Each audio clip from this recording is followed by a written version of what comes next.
Hello everyone, आप सभी का हमारे चैनल पे स्वागत है बच्चों। तो साइंस का मॉडल पेपर लेके आ गया हूँ।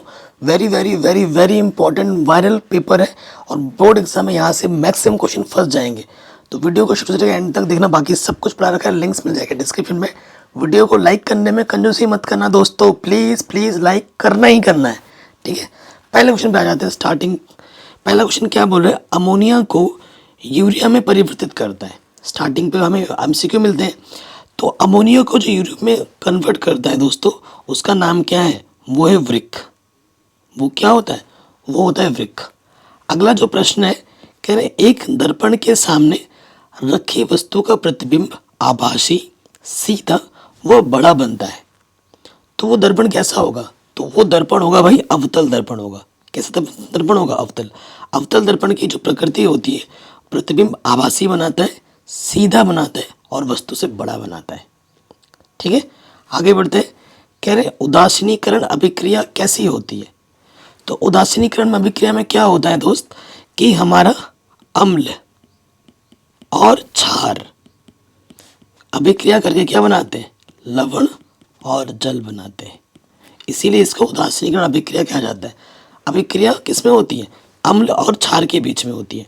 ऑप्शन नंबर बी आपका सही हो जाएगा, अम्ल एवं क्षार में, ठीक। अगला प्रश्न है, निम्न में सबसे लंबी कोशिका कौन सी है? तो जो सबसे लंबी कोशिका होती है दोस्त, वो होती है तंत्रिका कोशिका। तंत्रिका कोशिका नामांकित चित्र भी एग्जाम में बनाने के लिए आ जाता है। नेक्स्ट प्रश्न है, किलोवाट घंटा किसका मात्रक है? तो किलोवाट घंटा होता है विद्युत ऊर्जा का मात्रक, ठीक है ना। एक यूनिट में 1 किलोवाट घंटा होता है। कह रहे निम्न में से कौन सी कोशिका विभाजन नहीं होती है? कोशिका विभाजन किस में नहीं होती है? तो कोशिका विभाजन तंत्रिका कोशिका में नहीं होती है। कह रहे चीनी के किण्वन से क्या बनता है? तो चीनी के किण्वन से बनता है इथेनॉल। क्या बनता है दोस्त? इथेनॉल बनता है चीनी के किण्वन से। अगला प्रश्न है, ऊर्जा की मुद्रा क्या है? तो ऊर्जा की जो मुद्रा है वो है एटीपी। क्या है ऊर्जा की मुद्रा? एटीपी, ठीक। आगे बढ़ते हैं। क्षारक के साथ हल्दी का रंग कैसा होता है? तो क्षारक के साथ हल्दी का जो रंग होता है वो भूरा और लाल रंग का होता है। कह रहे निर्वात में प्रकाश की चाल कितनी होती है? तो निर्वात में प्रकाश की चाल होती है 3 × 10⁸ किलोमीटर प्रति घंटा, ठीक है। आगे बढ़ते हैं। कह रहे ब्यूटोनोन में क्रियात्मक समूह, नोन बोला है यानी कि कीटोनिक ग्रुप है। कीटोनिक ग्रुप क्या होता है हमारा? ये C डबल बॉन्ड हो, ठीक। आगे बढ़ते हैं। कह रहे ओम के अनुसार, ओम के नियम के अनुसार धारा व विभवांतर में ग्राफ कैसा होता है? तो V समानुपाती I होता है। तो एक सदैव एक सरल रेखा होती है, आंसर हो जाएगा एक सरल रेखा, ठीक है। एक सरल रेखा बनती है सीधी। कह रहे कांच के प्रिज्म से जब श्वेत प्रकाश की किरण गुजरती है तो वह अपने अवयवी रंगों में विभक्त हो जाती है। किस रंग के लिए विचलन सबसे कम होता है? तो बैनी पीला लाल सबसे कम किसका होता है? बैगनी का होता है। ऑप्शन नंबर डी सही हो जाएगा। और सबसे ज्यादा लाल। कह रहे मेथेनोइक अम्ल का रासायनिक नाम क्या है? तो मेथेनोइक अम्ल का रासायनिक नाम होता है फार्मिक अम्ल। क्या होता है दोस्त? फार्मिक अम्ल। नेक्स्ट प्रश्न में आ जाओ। कह रहे मास्टर ग्रंथि किसे कहते हैं? तो जो मास्टर ग्रंथि होती है उस पीयूष ग्रंथि को हम मास्टर ग्रंथि कहते हैं। किसको? पीयूष ग्रंथि को। आगे बढ़ो। कह रहे दूरदृष्टि दोष से पीड़ित व्यक्ति मनुष्य का निकट बिंदु कहाँ स्थित होगा? तो अगर दूरदृष्टि से ग्रसित है, उसका जो निकट बिंदु है वो 25 सेंटीमीटर से दूर खिसक जाएगा। Option number B. कह रहे एक लघुपथित परिपथ में धारा का मान कितना होता है? तो लघुपथित परिपथ में धारा का मान जो होता है सबसे ज्यादा हो जाता है शॉर्ट सर्किट होने की स्थिति में, बहुत ज्यादा हो जाता है, तभी उसमें आग पकड़ लेता है। कौन सा कार्बनिक यौगिक असंतृप्त यौगिक होता है? असंतृप्त यौगिक में डबल बॉन्ड और ट्रिपल बॉन्ड पाए जाते हैं। तो एथिलीन, इसमें डबल बॉन्ड है तो एथिलीन आपका असंतृप्त है। Ethane single bond, मेथिन single bond, ethyl alcohol single bond, CH3OH, ठीक है ना। कह रहे नर व मादा युग्मक द्वारा बनी कोशिका तथा युग्मकों के मिलने की प्रक्रिया क्या कहलाती है? तो ये कहलाती है युग्मज या फिर निषेचन, ठीक है। आगे बढ़ते हैं। कह रहे हैं दर्पण की फोकस दूरी f और वक्रता त्रिज्या r में क्या संबंध होता है? तो जो भाई हमारा सूत्र होता है क्या होता है? f जो होता है r/2 होता है, या फिर जो 2f होता है वो r के बराबर होता है। इन दोनों में से कोई अगर दिख रहा है तो वो सही ऑप्शन है।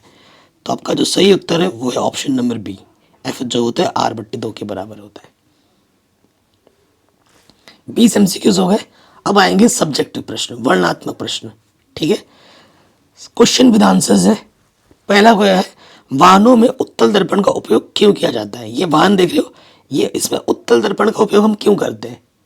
देखो आंसर क्या है, वाहनों, ट्रकों और बसों, मोटर कार में ड्राइवर सीट के पास, ये ड्राइवर सीट के पास में इधर और दोनों तरफ उत्तल दर्पण लगा रहता है, जिससे ड्राइवर अपनी पीछे के बड़े दृश्य क्षेत्र को इस छोटे से में पूरा देख पाता है। में आने वाले सभी व्यक्तियों, गाड़ियों के स्पष्ट व सीधे प्रतिबिंब को आसानी से देख सकता है। उत्तल दर्पण का दृष्टि क्षेत्र बहुत ज्यादा होता है, इसीलिए कह रहे अवतल दर्पण के मुख्य अक्ष पर ध्रुव से 30 सेंटीमीटर की दूरी पर स्थित वस्तु का प्रतिबिंब वस्तु पर ही बनता है। दर्पण की फोकस दूरी क्या होगी? अगला क्वेश्चन क्या बोल रहे हैं? अवतल दर्पण की मुख्य अक्ष पर ध्रुव से 3 सेंटीमीटर की दूरी पर स्थित वस्तु का प्रतिबिंब वस्तु पर ही बनता है, ठीक है। दर्पण की फोकस दूरी क्या होगी वो बताना है, दर्पण का फोकस दूरी बताना है। तो सबसे पहले देखो प्रश्न में हमें दिया क्या है, हमें दिया है कह रहे दर्पण के मुख्य अक्ष से ध्रुव से 3 सेंटीमीटर की दूरी पर वस्तु का प्रतिबिंब वस्तु पर ही बनता है, ठीक है। तो यू जो हमें दे रखा है वो दे रखा है 30 सेंटीमीटर, और उतनी ही दूरी पर वो भी बनता है, प्रतिबिंब भी बनता है। तो वी भी हमें दे रखा है -30 सेंटीमीटर, वहीं पर बनता है। अगर u माइनस है तो v भी माइनस होगा, और हमें f निकालना है, फोकस दूरी कितनी होगी वो निकालना है। तो सूत्र आप जानते हैं दर्पण सूत्र से, दर्पण बोला है तो दर्पण सूत्र लगाएंगे। दर्पण सूत्र से आप क्या जानते हो कि जो भैया 1/v 1/f बराबर होता है 1/v प्लस 1/u होता है, ठीक है। सो देखो भाई v का मान कितना है माइनस का, और u का मान क्या है -30। आगे हल करेंगे तो देखो लॉस ऑफ दोनों में 30 है, 30 आ जाएगा। जब नीचे सेम टू सेम रहता है ऊपर वैसे का वैसे आ जाता है। तो 1 -1 तो -2/30, 2 1 कम 2, ठीक है, 2 5 10। तो 1/f बराबर आ गया -1/15। तिरछे गुणा कर दोगे, f 1 कम f, 15 1 कम 15। तो देखो f का मान -15 है, तो बिल्कुल सही है, क्योंकि अवतल दर्पण की फोकस दूरी माइनस में ही आनी चाहिए, जो कि आ भी रहा है। तो आंसर कितना होगा -15 सेंटीमीटर। शानदार क्वेश्चन था। अगले क्वेश्चन पे आ जाओ। 40 सेंटीमीटर फोकस दूरी वाले अवतल दर्पण की वक्रता त्रिज्या ज्ञात कीजिए। देखो हमें वक्रता त्रिज्या ज्ञात करनी है, अवतल दर्पण की फोकस दूरी माइनस में होती है। तो हमें दिया क्या है, ठीक है, हमें दिया है फोकस दूरी, फोकस दूरी f हमें दे रखा है 40 सेंटीमीटर, और हमें निकालना है वक्रता त्रिज्या, ठीक, वक्रता त्रिज्या r हमें निकालना है। आप जानते हो कि r बराबर जो होता है वो होता है 2f। r बराबर क्या होता है 2f। f का मान क्या है 40, 40 दूनी 80 सेंटीमीटर हो जाएगा। तो जो वक्रता त्रिज्या होगी वो कितनी होगी, वो होगी 80 सेंटीमीटर, ठीक है। ये हमें हमारा उत्तर बड़े आराम से मिल जाएगा, और हर साल एग्जाम में आता है, बार बार आता है। अगले प्रश्न में आ जाओ। 16 सेंटीमीटर फोकस दूरी के अवतल दर्पण के सम्मुख, ठीक है, एक वस्तु 8 सेंटीमीटर की दूरी पर रखा हुआ है। इस टाइप के ढेर सारे क्वेश्चंस करा रखे, और ऐसा क्वेश्चन बड़े एग्जाम में आता ही आता है। उपयुक्त किरण आरेख बनाइए, प्रतिबिंब की स्थिति व प्रकृति बताइए। ये हर साल एग्जाम में आता है ऐसा क्वेश्चन। वन शॉर्ट वीडियो में मैंने ऑलरेडी करा रखा है, जिसके लिंक्स मैंने डाल दिया डिस्क्रिप्शन में। इस वीडियो के एंड पे जाके जरूर देख लेना। तो हमें दिया क्या है, देखो देखो हमें दिया है 16 सेंटीमीटर फोकस दूरी, अवतल दर्पण बोले तो फोकस दूरी माइनस में लेंगे, माइनस के 16 सेंटीमीटर दे रखा है। एक वस्तु 8 सेंटीमीटर की दूरी पर रखी हुई है दर्पण के सम्मुख, यानी कि यू जो हमें दे रखा है वो दे रखा है माइनस के 8। यू हमेशा माइनस में ही होता है, हमें वी नहीं पता, ठीक है, वी नहीं पता, तो यहाँ लिखेंगे दर्पण सूत्र से, दर्पण सूत्र से, ठीक है। दर्पण सूत्र से क्या होता है, 1/f बराबर होता है 1/v प्लस 1/u। मान रखेंगे, v का मान है पता नहीं, f का मान है माइनस के 16 और u का मान हमारा है माइनस के 8। ठीक, आगे हल करेंगे। सो देखो ये माइनस के 1/16 बराबर 1/v प्लस माइनस माइनस, ठीक है। तो माइनस के 1/8 इधर के प्लस का हो गया है और यहाँ पर 1/v, लॉशअप आ जाएगा 16, 8 दूनी 16, 2 1 कम 2, ठीक है, और 16 1 कम 16, 1 1 कम 1, तो ये आ जाएगा 1/16 1/v। त्रिकोण कर दो कि v 1 कम v 16 1 कम 16, ठीक है। तो जो हमारा प्रतिबिंब की दूरी होगी वो दर्पण के पीछे 16 सेंटीमीटर दूर बनेगा। और इसका जो पूरा आंसर है वो मैंने ऑलरेडी वीडियो में करा रखा है, लिंक्स मिल जाएंगे डिस्क्रिप्शन पे, तो वीडियो के एंड पे जाके उस डिस्क्रिप्शन में जो मैंने लिंक्स दिए है उसको एक बार ज़रूर चेक कर लेना दोस्तों, ठीक है, आपको खजाना मिलेगा। आगे बढ़ते हैं। ये ऐसे क्वेश्चन हर साल एग्जाम में आते हैं, ठीक है, और ये रट लो इन सबको, ये बार बार एग्जाम में आ जाते हैं। कह रहे CH3COH NaOH रिएक्शन होने के बाद क्या देगा, तो ये देता है CH3CO Na देता है और क्या बनाता है, पानी बनाता है। एक नंबर में C2H5OH को जब सोडियम के साथ मिलाते हैं तो क्या बनता है, C2H5ONa बनता है और हाइड्रोजन गैस मुक्त होती है। CH3COH को C2H5 के साथ जब मिलाते हैं और सांद्र H2SO4 की प्रेजेंस में जब हम गर्म करते हैं तो हमें मिलता है CH3CO C2H5, ठीक है, और पानी अलग मिलता है। C2H5OH को जब KMnO4 की प्रेजेंस में हम गर्म करते हैं तो क्या मिलता है, हमें मिलता है CH3COH और पानी। ये रट लो, ये बार बार एग्जाम में आ जाते हैं 5 नंबर में। कह रहे C2H5OH को H2SO4 की प्रेजेंस में जब हम गर्म करते हैं तो क्या मिलता है, हमें मिलता है CH2 डबल बॉन्ड में प्लस H2। इसको रट लेना, लिख लिख के याद करना, तभी याद होगा, बोल बोल के याद करोगे भूल जाओगे। अगला प्रश्न है, हर साल एग्जाम में आता है, साबुनीकरण पर संक्षिप्त टिप्पणी लिखिए। ठीक है, साबुनीकरण क्या होता है, जब किसी तेल या वसा उसको हम सोडियम हाइड्रोक्साइड विलयन के साथ गर्म करते हैं तो तेल या वसा संगत अम्ल के सोडियम लवण या ग्लिसरॉल में बदल जाते हैं। इसी अभिक्रिया को हम क्या कहते हैं, साबुनीकरण कहते हैं। ठीक है, यहां से यहां तक क्या हो गया, परिभाषा हो गया। अब उदाहरण लिखना है आपको। तेल और वसाओं के क्षारीय जल अपघटन से साबुन प्राप्त होने की क्रिया को भी हम साबुनीकरण कहते हैं। जैसे ये देखो, इसमें हमने सोडियम NaOH मिलाया, क्षारीय चीज, और हमें ये साबुन मिल गया। साबुन जल में विलय होते हैं, ये अत्यंत उपयोगी पदार्थ है। इनकी स्वच्छीकारक क्रिया द्वारा यह बहुत उपयोगी सिद्ध हुए हैं। साबुन से हम अपने शरीर पर रगड़ते हैं, हमारे शरीर की गंदगी दूर करते हैं, कपड़ों की गंदगी भी दूर हो जाती है। अगला प्रश्न है, लार में कौन सा एंजाइम पाया जाता है, वह किसका पाचन करता है। तो लार में पाए जाने वाले एंजाइम को हम एमाइलेज कहते हैं, जो स्टार्च को शर्करा जैसे माल्टोज में परिवर्तित कर देता है। ये स्टार्च जटिल अणु होते हैं, जिसे कार्बोहाइड्रेट कहते हैं, कार्ब्स कहते हैं सिंपल फॉर्म में। जैसे चावल रोटी से हमें कार्ब्स मिलता है, तो वो क्या करता है, जो हमारा एमाइलेज है वो उसको शर्करा में तोड़ देता है, सरल अणु में, ताकि उसका पाचन आसानी से हो सके। अगला है, पुनरुत्भवन किसे कहते हैं, कोई 2 उदाहरण दीजिए। तो किसी जीव के कटे कायिक भाग से नए जीव का निर्माण पुनरुत्भवन कहलाता है। जैसे एक जीव है, इसको आपने काट दिया तो नीचे वाला ये जो हिस्सा है, ये ऊपर वाला हिस्सा जो कट गया था वो अलग से बना लेता है, तो इसे पुनरुत्भवन कहते हैं। पुनरुत्भवन की प्रक्रिया विशिष्ट कोशिकाओं द्वारा संपादित होती है। ये विशिष्ट कोशिकाएं तीव्रता से गुणन कर बड़ी संख्या में कोशिकाएं बनाती हैं। अविभेदित कोशिकाओं के इस बड़े समूह से कोशिकाएं अलग अलग कार्य हेतु विभेदित होने लगती हैं। यह सारे परिवर्तन एक सुव्यवस्थित क्रमानुसार संपन्न होते हैं। उदाहरण के तौर पर हाइड्रा में, प्लेनेरिया में होते हैं पुनरुत्भवन। अगला प्रश्न है, प्लास्टर ऑफ पेरिस बनाने की विधि एवं उपयोग लिखिए। हर साल एग्जाम में आता है। सो देखो प्लास्टर ऑफ पेरिस कैसे बनता है, हम लेंगे जिप्सम, जिप्सम को 120 डिग्री चलती है उस पर हम गर्म कर देंगे तो हमें मिल जाएगा प्लास्टर ऑफ पेरिस, जिसका सूत्र होता है CaSO4 हाफ H2O, और हमारा पानी अलग हो जाता है।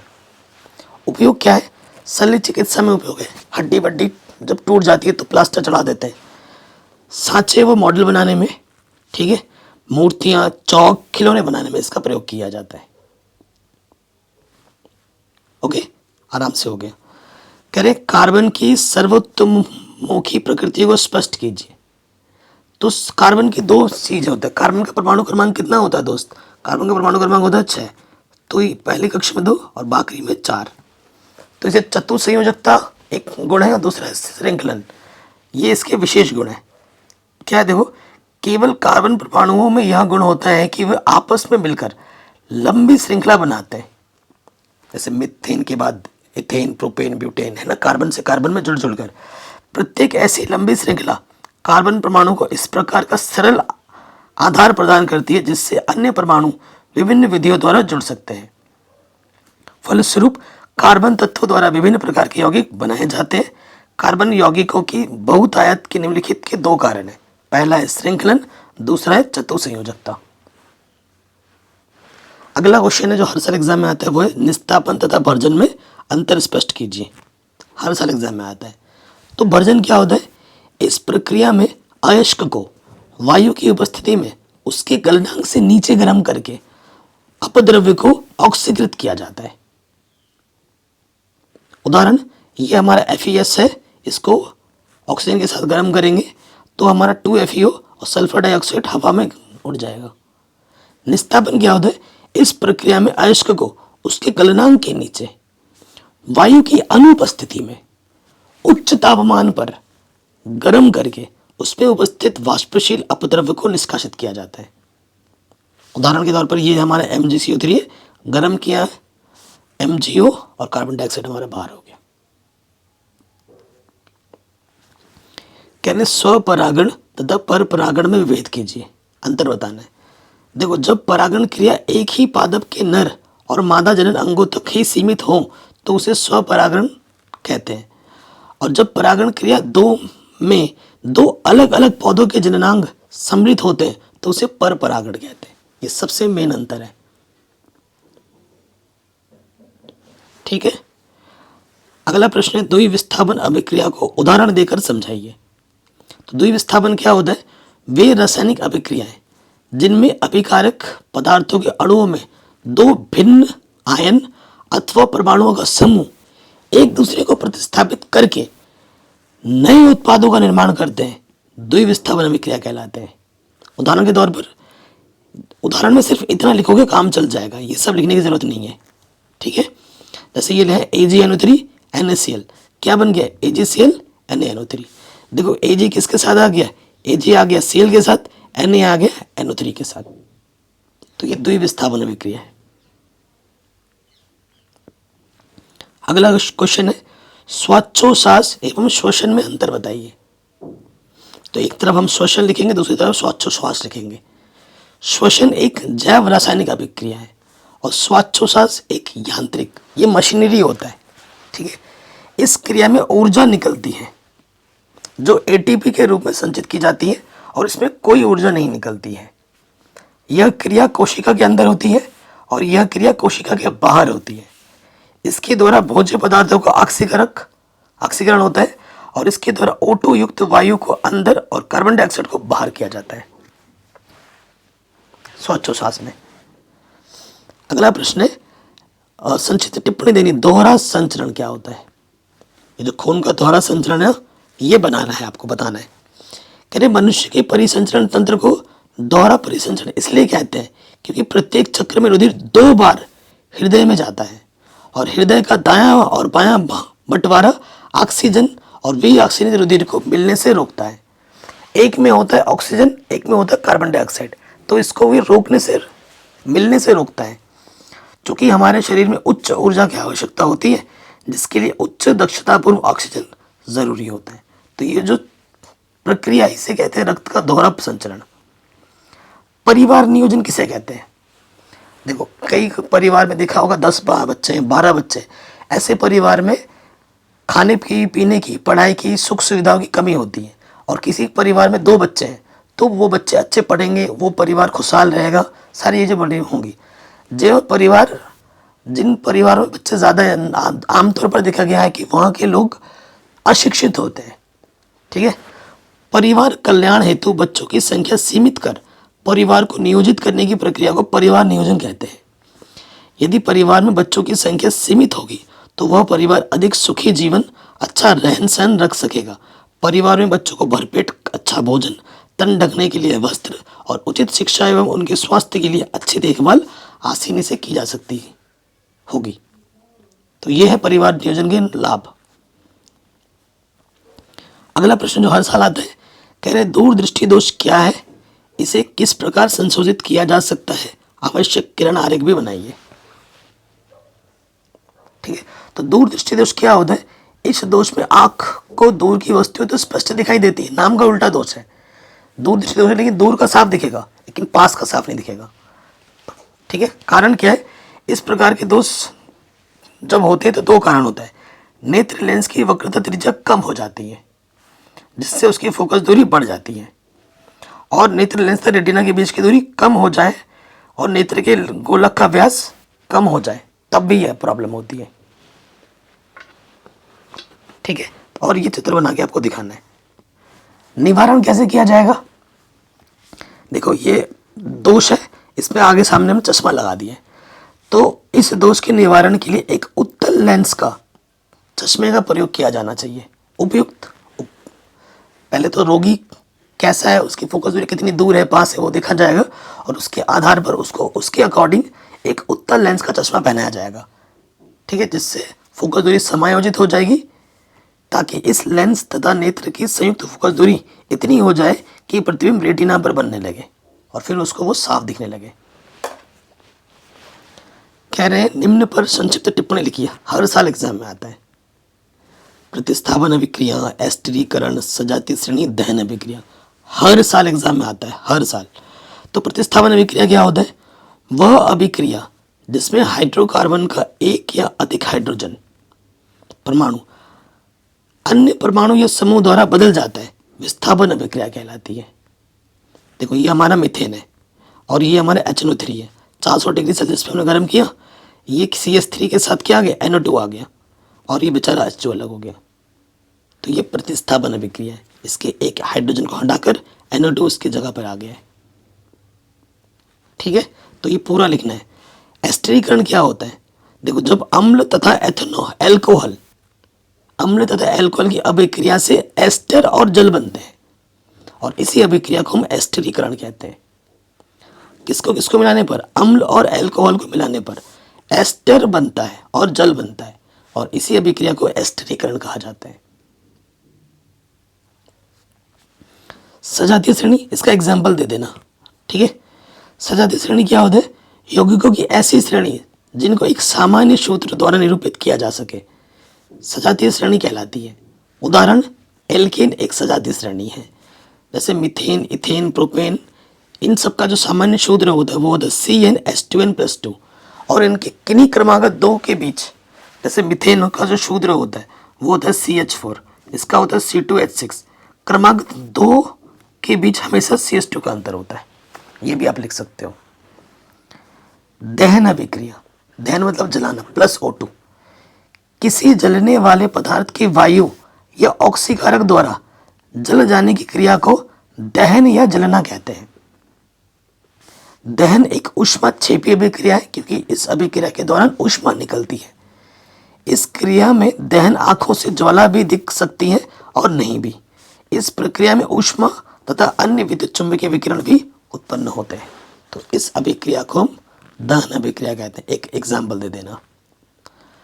अगला क्वेश्चन जो हर साल एग्जाम में आता है, मानव में लिंग निर्धारण की विस्तार से व्याख्या कीजिए। तो देखो ये मादा है और ये नर है। मादा में अंडाणु होते हैं और नर में शुक्राणु होते हैं। ठीक है। नर और मादा में 23 जोड़े गुणसूत्र पाए जाते हैं जिनमें से 22 जोड़े गुणसूत्र दोनों में समान होते हैं। फर्क सिर्फ एक जोड़ी गुणसूत्र का होता है जो कि महिलाओं में XX होता है और पुरुष में XY।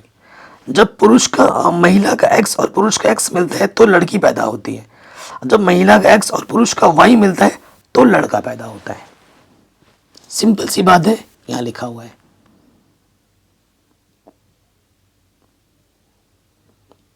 ठीक है, आगे बढ़ते।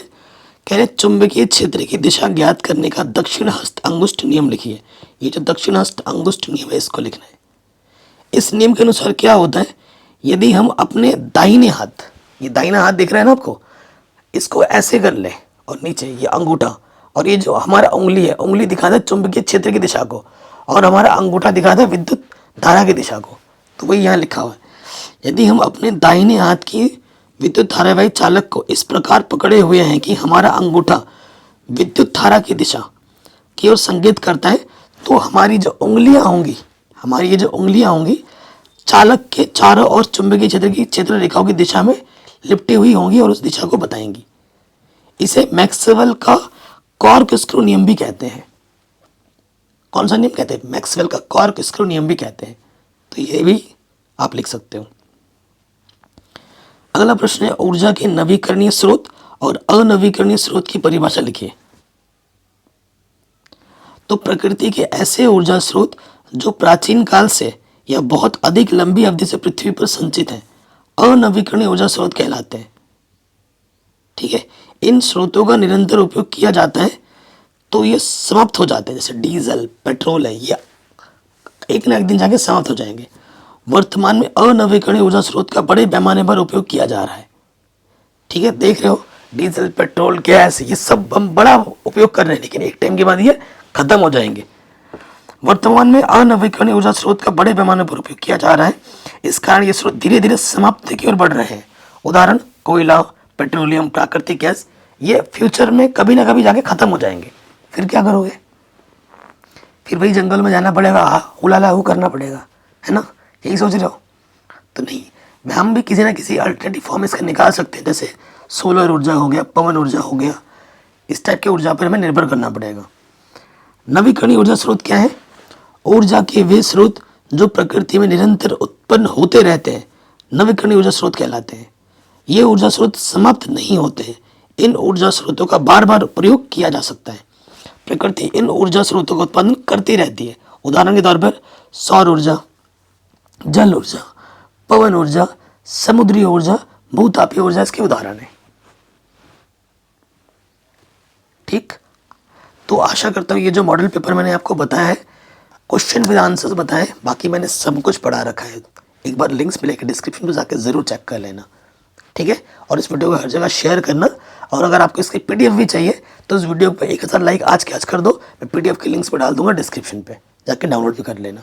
जय हिंद, अपना ख्याल रखें और वीडियो को शेयर जरूर करें, और एक बार प्लेलिस्ट और डिस्क्रिप्शन ज़रूर चेक करें। जय हिंद।